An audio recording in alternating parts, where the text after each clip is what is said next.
il est l'un des acteurs des maladies les plus meurtrières en France. Réduire sa consommation pourrait avoir autant d'importance que d'arrêter de fumer ou de manger 5 fruits et légumes par jour. Voici l'air de rien un simple condiment qui peut sur le long terme être un véritable poison pour notre santé, le sel.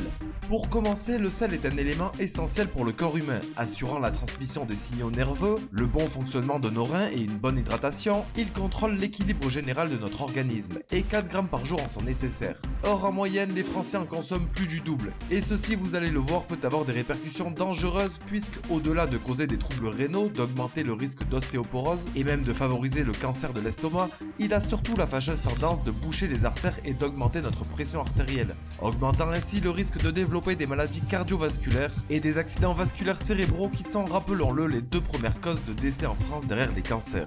L'AFSA et l'INSEM, qui sont des agences de sécurité sanitaire, ont même plusieurs fois alerté très sérieusement la population sur les méfaits du sel, qui pourrait devenir un véritable problème de santé publique, avec en cause principale l'industrie alimentaire pour 2 raisons principales. Premièrement, son pouvoir assoiffant, susceptible de faire grimper les consommations de boissons, pousse bien souvent les chaînes de restaurants d'utiliser à outrance le sel pour leur profit. Ensuite, son effet exhausteur de goût est très prisé de l'industrie alimentaire. Si vous regardez l'étiquetage de la teneur en sel des produits que vous consommez, vous risquez d'être quelquefois très désagréablement surpris. En particulier ceux concernant les pizzas surgelées, certains fromages, les biscuits, avec une mention spéciale pour les plats cuisinés, la charcuterie, les sauces et les soupes en briques. Les conséquences de tout ça sont en fait que certaines de nos mauvaises habitudes alimentaires, notre ignorance ou bien notre indifférence à ce sujet peuvent nous rendre sans le savoir dépendants de cet ingrédient qui pourrait être réellement comparable à une drogue. À tel point que, comme je le disais, arrêter de fumer ou manger 5 fruits et légumes par jour aurait donc autant d'importance pour la santé que de diminuer notre consommation en sel. Cela peut paraître étonnant, mais c'est pourtant le résultat très sérieux d'une étude américaine qui affirme qu'une consommation raisonnable en respectant les 4 grammes de sel utiles pour notre corps diviserait par 2 les cas de maladies qui lui sont liés.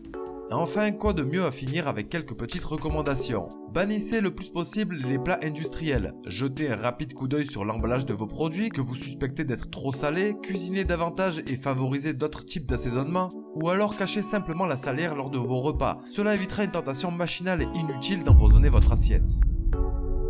C'est la fin de cette vidéo, n'hésitez pas à laisser un commentaire ou à vous abonner. En tout cas, moi je vous dis à très vite pour une prochaine vidéo.